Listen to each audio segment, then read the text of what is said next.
Yes. Go. Hey everybody, Facebook Land, we apologize for being late. Apparently Facebook has had some issues today, so we want to make sure that we get this transmitted to you as quickly as possible. And thanks for being here tonight too, in the office. This is great.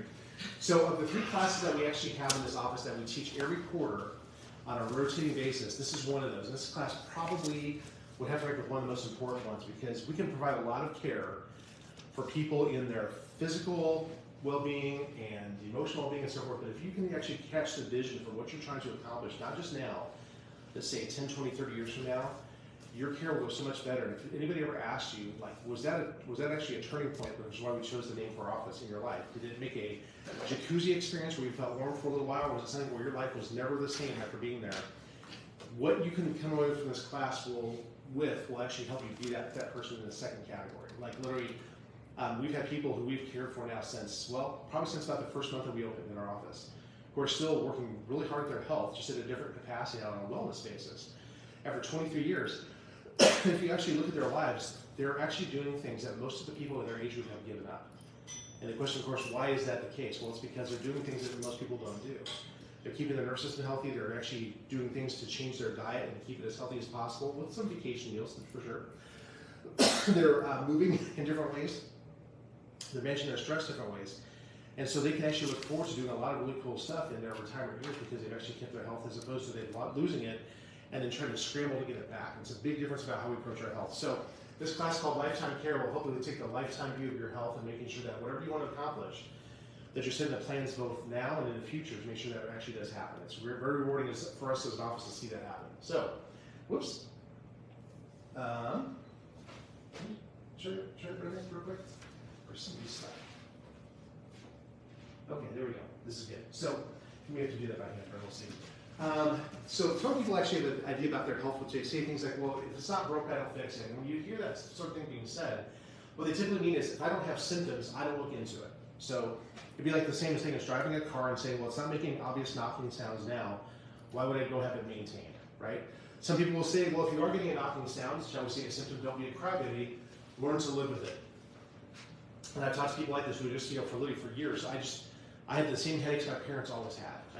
Our family always gets headaches. I'm just like, boy, it's kind of a dire prediction for actually how your life's going to go. And actually, I'm sorry you haven't looked into some potential solutions. And then some people will say, well, if you do go to the doctor, they'll get you fixed and then you never have to go back again. Well, here's the thing. In our current healthcare situation as it is, that's kind of the model we were handed. Is you wait for something to show up, you go have the symptom or the underlying condition that at least change enough to feel better, and then you never have to look at it again. Well, in most cases, in fact, they're saying now that what Americans are getting sick from and dying from, these are things that happen to us by choice. We actually, sadly, dig our own, poor health with our fork and our spoon and our lack of stress management and our lack of nervous system care. All those things compile together to make a person actually not do so well. What's that? You okay? All right, good. Yeah. So these are not basis for a sound healthcare system. We want to make sure we just think about more intuitively and more congruently with our genetic code. So when you think about things in your life that you want to maintain, hopefully most people here realize that a car is a significant investment, right? If you buy a car nowadays, you're going to spend several 5 figures into the thing to depending what you get. And not so much electric cars, but certainly regular engines. We have changing oils. One of the things that you'll have called in a scheduled maintenance. It actually tells you here's what you need to do, however often. So change the oil this often, have the tires rotate this often, have the power steering fluid flush this often. All those things you need to do. If you take care of a car that well, you can actually have it last you several 100,000 miles. You actually have seen a well-built car like a Mercedes-Benz. They actually have these things called the 500,000 or 1 million mile clubs. I guarantee all the people in those groups who actually got those medallions for their grill, they took great care of their cars. They didn't just leave them outside and take care of when they thought of it. They actually followed the scheduled maintenance. So if a person waits until it's actually black and thick and dirty like this, internally that engine is actually going to have some problems because of what's happening there too. A lawn is a significant investment, right? To keep your lawn looking nice. I mean, people know that if you want to have the one that the Joneses are kind of jealous of, your next door neighbors, you got to do something to care for it. So the difference is, do you actually water your grass when it's green, or do you wait until it's brown and dying, and then decide to go ahead and change, start watering? Well, that's often too late. Most of us found out last year when we had that drought that if you weren't watering consistently, you actually had dust. That's actually, you were blowing up a lot of dirt and so forth, and sadly those lawns didn't last. And then lastly, think about something like your teeth, which we understand requires maintenance too. I've never had this much fun brushing my teeth, I guarantee you that. I've never thought it's that great experience. I usually regret having to do it, but when I get it done, I always feel better for having done it, and flossing too. Well, it's the difference between actually keeping your teeth healthy versus treating decaying cavities when they show up there too. So these are really contrasting the wellness versus the sickness model. So there is this thing that we have learned about continually improving how we live and experience life and actually make things. So for example, we actually have two cars up here at the top. One of those that I believe is a Model T from Henry Ford, and there was actually a nice Italian one from Ferrari over in Italy. There's about 100 years between those cars at least, right? And things have really changed over time. Now, I think it's pretty cool that a car that's this old can actually look this good. Somebody spent a lot of time investing in keeping that thing looking good and running. The person over here has kept this one in showroom quality too. My question to you is, if both things were equal, both were being maintained well, which one would you rather have? Now, it depends if you're kind of that classic, I like to see the old stuff, that fascinates me. But most people, if they want to have a really, thrill ride, good suspension, great cornering, 0 to 60 in 2.5 seconds, whatever, they're going to choose this red Ferrari over here because it just has more features and it actually is better over time. How about this person here? This is the same person 200 pounds later. Isn't that amazing? Like, just look at how much happier she seems. I guarantee there's less stress in her body. She's less inflamed and so forth. Over time, our bodies can actually improve if we care for them properly. So the question somebody asked here is, why would you want something different for your body than you would for a nice car? The question is, are you willing to invest the resources to get there? Most of it actually involves its time and energy. There can be some financial things involved as well too, but often it comes down to simply just reallocating things in a better way to give your body what it needs to actually sustain health versus building disease. And that's a dramatic change in a person's life right there too. So one thing we often run into when people actually start pursuing a very healthy lifestyle is they'll have their friends say, why are you still doing whatever? It could be some home traction regimen we give them, that they see them doing their posture exercise, or they're now being very fastidious about their sitting at their computer and working at the standing workstation or sitting workstation, and they wonder why they're still doing it. Well, any good endeavor, guys, is something you want to do for a long time to preserve good health. For example, most of our wellness patients just don't have a whole lot of complaints. When you see a person who's been coming to our office for 23 years, that's how old we are as an office now, they have few, if any, complaints. When you look at their subjective kiosk, the question to answer, it's like, I have 0 this, 0 that, maybe a 1 here and there. If something happens where they do have symptoms, they usually know what they caused it, right? Like, for example, I fell asleep last night when I was texting. I woke up with a sore neck or something like that. Rare occurrences like that happen. But these people have got to the point where they're functioning as close to 100% as possible. They want to stay there. So in the same way, if you think about exercise, like here's a group of guys who are actually having a great time in some type of soccer league, adult soccer league. I guarantee you their primary reason that they're exercising is not because they want to prevent heart disease. They're just having a great time. What's wonderful is, as a pleasant byproduct of doing the right thing, they also actually have a higher quality of life and they can avoid bypass as well too. So the question we ask here is, when are you ever done doing anything of virtuous nature? Really, one of the things about reality is that any good thing is actually only one generation or even one time frame away from extinctions. You think about exercising. Can you imagine a person saying, gosh, I sure enjoyed the benefits of exercise I've had all my life. I have low blood pressure, I have lots of energy, good strength and good flexibility, but you know what? I've figured I've done that for 50 years. I've clocked my time, now I'm done. Well, can you tell where that person's going to be going, right? Not in a good way. In the same way, think about it like eating right, or having a quality prayer time, or eating well, loving your spouse and kids. Can you imagine the husband who comes home and tells his wife, honey, we've been married 25 years, I've really loved on you, relied on you too. Next 25 is going to kind of coast. That's not going to be a pleasant conversation that happens after that either, right? And about improving your community, there's sometimes I actually have heard of stories like this where some great event, it could be like a rodeo or a 4th of July parade or something like that, and the people actually got it going and actually got it really going well, have done well, but then they said, I've been doing this for 10 years, I want to pass it off to somebody else, and most of the people who are there have been kind of the hangers-on who actually have enjoyed the benefit, they've actually followed in the wake of that, and that person passes it off to somebody who has not learned how to do it and also starts to suffer and within a few years that they're done doing it, which is really sad. It's because somebody can take the long-term view. A virtuous life is considered to be something where you never stop doing the right things. It may change the form it takes, it may change how often you do something, but it would never completely go away. So if you do something that's good for yourself, even when you're healthy, you are definitely in the minority. Most people look into it health and it's gone. Now, thankfully, I've seen a consciousness shift happen with the youngest generation right now. Like the millennials and Gen Z have actually said, they actually tell me, I don't think I can afford to get sick.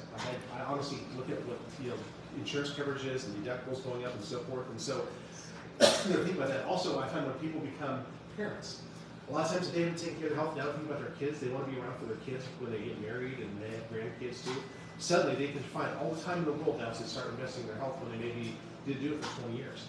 So it does take guts, awareness, and sensitivity to do certain things. So if we think about, we just had this conversation, in fact, Ryan, about You know, people wait to the last minute to do taxes, right? There's a person who actually, that's a lot of people, is scrambling to find their receipts to get this thing stamp marked and in the mail or emailed out by the night of April 14th or 15th. Those people actually have their receipts all organized and ready to turn and get those things back on January 3rd. That's a whole different story there for sure. It is human nature to sometimes want to be kind of off balance, lazy, so forth. Here's a little girl who actually is having her birthday, and she actually looks like she's eating about 3 pieces of cake. She's not very happy. So to have an occasional vacation day, guys, is not a problem. It's when vacation days become the habit, right? Like I always hit the snooze button and never go to the gym, or I always have a second piece of cake, or I always go through the line to have thirds. That's a problem because those things over time build the quality moments of your life. And so regardless of your lifespan, we want to have quality moments. The problem is that a person who's slowly losing their health over time starts to make very safe choices. You notice that?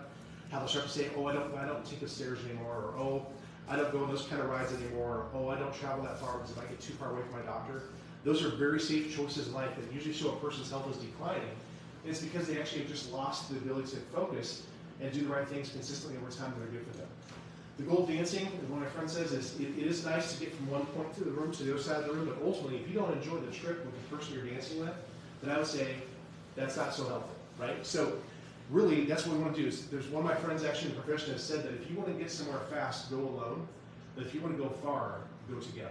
And I totally agree with that. It's like, actually, there are some great ways to actually engage people in your life and actually have these meaningful moments with them for as many years as God gives you, if you take care of yourself, just like the dance of life, shall we say. Now, some people have said to me, well, I've heard once you go to a chiropractor, you have to go for the rest of your life. And I tell them, you know what, actually that's not true. Our door is never locked when we're open. It goes both ways. You can go in or out. But I do tell them that, you know, there's something we're going to tell you about taking care of your spine and nervous system, and you get to make a choice. You can stop care anytime that you want. And I also tell people that if you actually get to a point where you say it's not important to me anymore, I don't want you to come in for me anymore. I want you to make a choice congruent with your values, and therefore we should stop until it becomes a priority again. Many times those people find their way back because they thought their body would just maintain itself. And then they come back in about 6 months saying, you know what, doc, I did something again, I messed myself up, and I realized I didn't take very good care of myself. Let's get this process done again. I want to take care of it now for the rest of my life. That's okay. Some people will have to learn that way. But anyway, you should stop if the function and quality of your life ever ceases being important to you. Now, what's interesting is that we find, because of the way we educate people, kind of in a drip manner, we want to have classes like this so you can actually learn how to care for yourself better. Along the way, people start to acquire a certain body of knowledge that inspires them to say, you know what, this is so cool, I would never want to do something that would let this go backwards from where I came. So here's a quick example. This is one example I shared in our NPR class. This is actually the top 2 x-rays of the before and after x-ray of a woman who came to us in her late 30s, who actually had low back pain with running and also had secondarily actually had Crohn's disease. I can't guarantee that everything about her Crohn's was from her posture, but you can see how badly misaligned that spine is off to the side. It's off to her left. And over here, within 3 months of hard work and adjustments and traction exercise, that woman got her spine square on. All low back pain resolved. She could run as far as she wanted to go. And what's interesting is at the same time, her Crohn's went into remission. She literally had her Crohn's disease to stop being a factor. Now, when that happened to her, she was thrilled. She actually shared the story with her daughter, who was 13.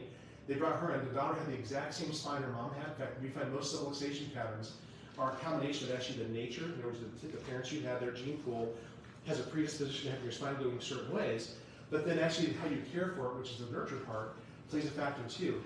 This child went from here to here at age 13 in just 2 months, level and straight, able to play volleyball again with no more low back pain either. So that's a powerful story for both mother and daughter to see the same thing.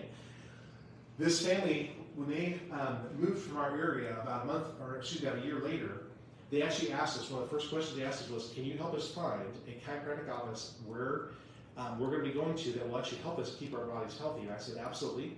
I gave them some referrals to choose from. I saw this mother 18 years later. We were actually over in this building over here.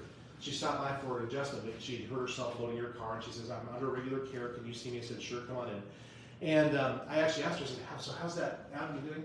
In 19 years, she still not had any Crohn's remission or Crohn's come back, which I thought was fantastic. That's because she had a plan to keep her nervous system healthy. You know, if you overcome something like Crohn's, that's something you don't want to see come back. That's a very debilitating illness, and she got the big idea right away. I don't know about her daughter, but that's a fantastic story. Yeah, thank you very much. Good. So here's what we say is that, look, you may not understand how important wellness is for your spine and nervous system, but attitudes and things change over time because of increased understanding. One great example of this is actually the concept of stress.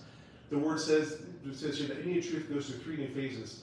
When something is first exposed to the public or academia, it's often ridiculed. Like, that sounds crazy. Because why?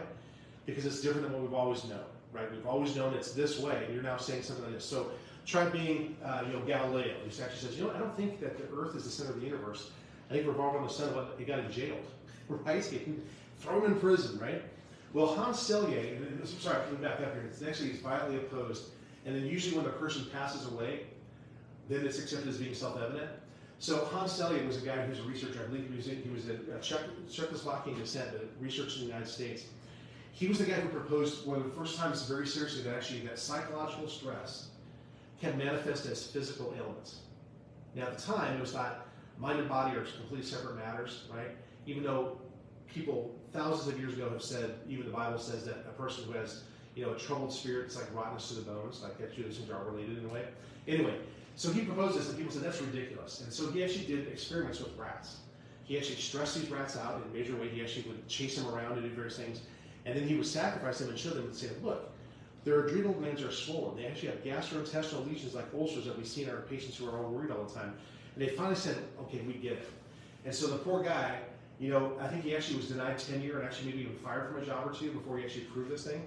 And so it's like, man, how thankless of a job it is to be a pioneer, right? Now, on the other hand, look at this here. This is actually what, look at this, home computers. Right now, I'm actually using a home computer in the form of a cell phone to record this class. We have 11 of them in our office to do all the daily notes we have here. Back in 1954, the Rand Corporation posted this at a World's Fair type thing and said, this is what we think a home computer will look like in the year 2004. Isn't that funny? It says much needed technology is needed there because it's not economically feasible to have this in the average home. But as science advances, we actually expect that more people will actually have this 50 years from now as things progress to help people solve their problems. With teletype interface and a Fortran language, the computer will be easy to use. Well, think about your home computer. First of all, do you have one? I think 100% of our audience probably does. Number two, does it look like this? Do you have this massive keyboard sitting here with some sort of steering wheel to dial things through in a TV set like this? Probably not. In fact, the cell phone I'm using to record this class has more power than this thing ever would have there too. So what we're saying, guys, is that over time, attitudes and technology changes. What we've learned is the concept of taking care of your body from birth to your last breath has always been sound. And what we're discovering is there's more than, every day there's probably 10 to 100 different ways we find out that there's one more way that having good nutrition or exercising or managing your stress or caring for your nervous system are good for you. In fact, we're going to do a class on this sometime this year or next year on what we've deformed in this like the last 20 years of this stuff. So when are you actually learning to care for your body? Is it only when you take care of it? Like if I stop and go to the gym, that's when I'm caring for it? No. You're caring for it on your drive to the gym. You're caring for it about when you come home and go to sleep. All that stuff. So you're running yourself every moment of every day. The question you make about the choices you make about drinking, what you eat, what you choose, smoke, drink or don't drink, move or don't move, sit or don't sit, it's really a 24/7 process. I love this picture because it shows a kid who's got a choice to make in a moment, right? He can choose the red velvet cupcake or the apple. Now they're both roughly the same color, but we both know there's actually some significant differences in the nutritional value of those things. This is largely sugar and butter and frosting and some food coloring. This is water, fiber, vitamins, minerals, all that good stuff, right? Now, if you say, which one's better for me? Hands down, we know it's the apple. But in a moment, what tastes better, at least on the first bite? We all know, right? This is the whole temptation thing. So you eat one of these things, an hour later, how do you feel? Gross. You got that sugar rush and the crash afterwards. You feel the sluggishness of eating something that doesn't have much fiber in it. So what I'm saying is that if you make the right choice most of the time to choose the virtuous thing, even though in the moment it may not be, it's the harder choice, you're so thankful you did it when you look back on it a week, a month, a year later kind of thing. What about when you're sleeping? Yes, during those 8 hours that you sleep, you are running yourself to your care. One is, what did you think about and feel and do just before bed? I would encourage you not to turn on the news before bed. That's a bad idea, right? For me, I see how messed up sometimes these decisions we're making in the world are, and I think, why in the world are we doing this? And then I lay there half an hour trying to figure out how to solve this stuff. Well, think about the mattress that you have, your room environment. How about how long did you sleep? We actually have a class that we do on sleep. If you're consistently getting less than 7 hours of sleep per night, it's not good for you, especially now, it's your brain. We all know we feel tired after a short night's sleep, right? We may fall asleep at the wheel. We start as quick with our mental processes. But what they have shown us is actually that the way you sleep and how much hours you get can determine how well you get rid of the byproducts of your brain and activity. And so if you're actually accumulating those things over time, you're at much more risk for actually having Alzheimer's, dementia, and so forth, because these plaques build up from the waste products of normal brain function. Sleeping gets rid of that stuff. So there's many reasons to sleep, and so that's something to keep in mind there too. Lifetime care is not a choice then. The quality that you give yourself is. What quality of lifetime care will I engage in? I think if you ask a few questions like this one here, what am I about to do right now will make me an increasingly better person, which means, let's say I have a choice with I have 30 minutes to do something with. I want to watch something on my cell phone. I also know I'm supposed to do some home exercises and traction. The virtuous choice is, can I combine those in some way? Can I mount my phone somewhere, do exercise while I'm doing that? Or can I lay on the blocks and actually watch there? Yes, you get 2 for 1, right? Make the virtuous choice. You need to have open and supportive friends. Sometimes I hear about people who actually, in fact, when Brenda was doing some nutritional counseling in our office, who just had people around them that just always badgered them about, why are you eating so healthy? What's wrong with you? You're not participating in our fun food over here. And they're like, I'm trying to lose weight. It is a hard thing to do. And here's the one thing to keep in mind, your kids are always watching too. If you won't do it for yourself, please think about your sons, daughters, nieces, nephews, grandkids, granddaughters. Because what we say is that those kids are learning how to live in a certain way, and actually, it is more often caught than it is taught. You can say lots of stuff, but they're going to do what you do, right? So show them what actually means to actually live a healthy lifestyle. Now, as a chiropractor, I have really 3 roles in this office. One of them is doing what I'm doing right now. It's teaching. It's trying to inspire people to learn the truth and apply it. There's the care part, which we just finished. When we're open in our business hours, we're actually working in chiropractic care. This is B.J. Palmer adjusting a patient. This is back in probably the 1940s or 50s, which is great. And then sometimes my role has to be being a coach. Now, what does a coach do? Ryan, did you ever play a sport? Okay, which sport did you play? Skiing. Skiing, nice, okay. And soccer. Wow. So that's pretty cool. I've never known a ski coach. That's good. My question for you is this. Did you find that sometimes in the course of the season that a coach would have to say some things that were maybe a little unpleasant to hear about your technique or your form, right? But you were there to become a better athlete, right? So if they can tell you the truth, and you can take it to heart saying, I know it's hard to hear this, but if I do this, I can actually cut some time off my run, get some, was it downhill time? Okay, yeah, so you're trying to catch your time there. Coaches have to sometimes say the hard thing to get you to do what is inside of you already, but you don't even recognize it yet. And I can tell you, one of the most incredible experiences I'll share with you was actually at the time when I actually was cut from our basketball team mid-season. All of us were picked on the team. It was really funny. We actually had it wasn't funny at the time though. We had a game where we prepared for it well, practiced well. We were actually the team that was predicted to win, and somehow we were behind in the game, and we were not surging back. And there was some messing around going on the bench too. And our coach came in the back in the locker room. He was so fired up. He said, "As it's night, our school no longer has a basketball team. We're off the team, and we had about 4 days." He said, "Well, I'm going to be in school here. You know my office hours. You can come to me one at a time and tell you what you did wrong. Tell me what you did wrong.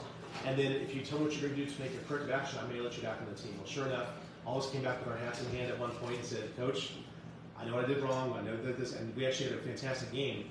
But that was a quiet bus ride home because our coach saw something that we were not fulfilling. And the kindest thing he could have said to us was, "You're done, unless you can change." And it's like, I learned so much from that experience. It was very much a collective thing. So when we coach you on home and spinal hygiene, ask you questions, are you eating better, are you exercising better, managing your stress better? We're not doing it to badger you guys. We're trying to help you get the results that you want. We're trying to save you time and money and ultimately save your life. So, chiropractic care for life, guys. Remember that your cells are always under the process of repair. Your whole body will have all new cells within 1 or 2 years. The quality of cells you will have in that time will be based upon what's available. What kind of building blocks did you give? In other words, what did you consume for food? How are they used? That would have to do with exercise. And how are they told what to do by your nervous system? If you can do those things, then correct subluxation so communication is better, man, fantastic things happen. We love it when people start doing things right from birth. We actually just got done taking care of a newborn, right? Somebody's been around this planet less than a month long. And so if they can start their life with having their nervous system cared for from birth, boy, they have had a distinct advantage over their siblings that did not get a chance to start until they were 5, 10, 18, 25, 30. You know, it's always sad for me to see a person walk into our office who's in their 50s with a horrific, condition, and you realize they've never been adjusted in their life. This is the first time they've ever looked into their spine. It's usually because Everything else has failed. They've tried drugs, they've tried surgery even, and now they're saying, here's a last resort, doc. I'd love to try something natural. Man, if we could have had them 50 years ago and say, let's start caring for yourself naturally from birth, far different story. Wellness is really a team effort. Our care is designed to help you restore the structure to your body. A handful of people in our office who come in only when they hurt, and that's their choice. I told them, you can do that in my office. But what I will tell you is that when they come in sometimes, they kind of feel like the proverbial pork chop at a Jewish wedding. Like I feel like everybody else here is working harder, getting healthier, and staying healthier, and here I'm coming in hurting again.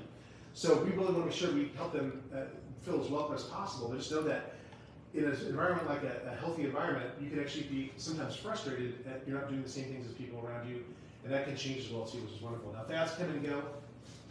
Certainly diets, this is the case. There was this happened with the high carb diet was all the rage back in the 80s. And what they found out was that in about 10 years, people were getting very heavy, and they had lots of blood sugar issues. Okay, then the guy said, let's make the big swing and do the carnivore type diet, where we actually, the Atkins diet, all protein, doesn't matter what quality you eat. That proved to be actually a problematic thing for some people in terms of their heart. So the obvious question is, what's next? Well, chiropractic is no fat. Since 1895, we've been caring for people in their nervous systems.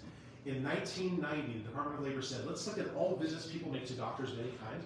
They actually showed that complementary and alternative medicine, which is anything that's not medicine and drugs, or drugs and surgery, excuse me, actually saw more people in a given year than actually MDs did. And of that group of people, this one here, in that pie, the largest percentage of that pie was actually to visit chiropractors. And I figure if Ronald McDonald's getting checked out, we've made some impact, because he's not dealing out the best food, but he's actually getting spine checked, which is pretty cool, right? The truth always prevails. Now, who knows who this guy Jack LaLanne is? Do you know who that is, Ryan? Do you remember him? Oh, yeah. Okay, so Jack LaLanne was a guy who actually, believe it or not, he actually was a chiropractor. He went to chiropractic college. He didn't practice full time because he said, I think I can change more lives through the medium of television, which was really new at that time. He taught people about the principles of living. One of his famous sayings, I believe, was, the whiter their bread, the sooner you're dead. Like, he was real big on eating whole foods, okay? So there he is doing fingertip push-ups in his 70s. Wouldn't that be nice to be able to do that? I mean, that's a pretty darn cool thing. Well, do you think he just woke up one morning and could do it? I guarantee he did this every morning, or at least every week, to stay at it, okay? Here's the powerful study. Back in 2000, there was a study on the Medicare patients. These people, there was two different groups. One group of people had received chiropractic care on at least a monthly basis for 5 years. And in the same period of time, people had never seen a chiropractor once. They compared those, and what they showed is the people who actually were in the chiropractic group had, on the average, 70% less medical costs. They actually, and 50% less medical visits. They had way better health habits in terms of not smoking, using drugs less often. And when they were asked, what do you think the role the chiropractic care and education you've received has done for you? 96% of them said, we believe that the care was either considerably or extremely valuable about why I'm such an outlier. So the question then becomes is, if it's that good for seniors, why not start that way, right? We typically find the patients who are under care with us regularly, they get sick way less often. If they do get sick, they have very short illnesses, and they just do a whole lot better too. So some final questions to ask you guys. These are questions to ask of you and also ask of yourself. Number one is, why do lifetime patients get taken care of? It's not for pain relief. At some point, they're coming in surely because they want to have optimum function for a lifetime. Number two, do patients under lifetime care still have aggravations? Yes, they do. Okay. The thing is, they get over these things much faster because a person that's functioning at say 95% or 100%, when they drop to 90, that's a much shorter path back. If you're functioning at 50% and get sick and get to the 25, that's a long road back to a body that's not working very well. And lastly, on this list, do patients in lifetime care still have health crises? Yes. The thing is, they actually ask better questions and get back on track faster. An example would be high blood pressure. There have been a few times when we've been caring for people over time and they went in for a physical and said, Doc, I found out actually my blood pressure's high. And we talked through it and said, tell me, what has happened in the last year when your blood pressure was, say, abnormal, or it was normal, now it's high? And they'll say, well, man, I had a parent die, I had advanced error state, I quit going to the gym, I put on 25 pounds, and my diet shot. It was like, okay, that's a lot of change, right? So the question becomes is, okay, if you feel like you need to take the drug to minimize your risk for now, go ahead and do that. But let's get back to those healthy habits. And sure enough, we find that these people now, within a matter of time, because they go back to all the right things, they can get off the blood pressure medication too. They just ask different questions than the patient. Most people who get high blood pressure say, well, I'm going to have it for life and take medication for life. Our patients didn't ask the good questions. So the thing I just want to ask you is a quick ending thing here is, when you're giving yourself lifetime care, hope you understand it's always 24/7. It's a 24/7 job. You're caring for yourself in some way. Number two, when will I tell you to stop learning how to care for yourself better, do you think? Like tomorrow at 5? Never. I will never say that. If I say that, shoot me. Okay? Number three, when do we teach our 3 Minutes to Thrive classes? Always on Tuesdays from 6:30 to 7. There's the occasional time because of a holiday, we may move it to a different day. And sometimes the classes are longer than 30 minutes. They may go to 45 if we have a special topic or a special visitor. Why do we teach them, guys? Is it because I like to hear my voice? No. Is it because I have such a great face for TV? No. It's because we think it's important for you to always be handed the most up-to-date research I can give you on how to keep your body healthy, and then let you make a better decision for yourself. Every day it's like a drip form of education, okay? Our Office of Policy for Attendance, our new patients have to come to 1 a month. We used to have them be optional. I said this is too important. We just saw the difference in those people who learned and their outcomes, and it's so much better. So they're free of charge, but they're an important part of your care. And then once you get through your first, basically, corrected plan in the first year, we only have people come to 4 year, just because we want to have you just take the time. It's actually, we did the math on it, it's 4 classes at 30 minutes, is 19 seconds a day. I think you can do that, okay? And then, when will you be done caring for your spinal nervous system? When you say so. Most of our patients tell us, I'll never be done taking, I'm always going to care for it well. And so they get to whatever minimum level they need, and they stay there with occasional fluctuations. And the last question to ask them is, if you understand all this stuff, we looked at and asked this question, is who needs to let you know what doesn't? You know, when I graduated from chiropractic college, they estimated that the people who had seen a chiropractor in their lifetime was about 10 to 15% of the population, which we thought that's too low, but it's at least a start. Now, after they've been practiced now for 32 years, they estimate that number has gotten to about 30%. That's great. So we've more than doubled that. What will happen is, it's going to be like the cell phone. Once we get to 50%, it's going to be like, well, who's your chiropractor? It's going to be assumed you have one, and then it'll go to 80 to 100% within a short time. I hope that happens during my lifetime. But I want you to think about people that you know that just don't know that yet. They think something that chiropractic is kind of like this weird thing, or, well, if I ever had a neuromusculoskeletal crisis, like a headache or a back pain or something like that, I would go see one, because it seems safer than drugs. You can tell them, you know, really what it is, it's about caring for your body in a different way from the inside out, because that's how your body actually works. It heals from above down, inside out. And you can make choices about all these different aspects of your health and make it more congruent with your genetic code, actually, in a better way. So, with that said, guys, it's not the end, it's the beginning. I hope that what we shared here tonight with you will impact you in a major way. That after, 3, 6, 12 months, you'll think back on this class and say, you know what, I remember that night, I made some sort of shift. In other words, I was on a path where I was kind of like 1 foot in, 1 foot out. We call that hokey pokey chiropractic, right? I bring my bad back in, I take my good back out, I bring my bad back in, I shake it all about, okay? I want to make sure we keep it as healthy as possible, guys, but really it's about your nervous system, and then of course the lifestyle that goes with it. If you combine those two things, you will be one of the healthiest people on the planet ever. With that,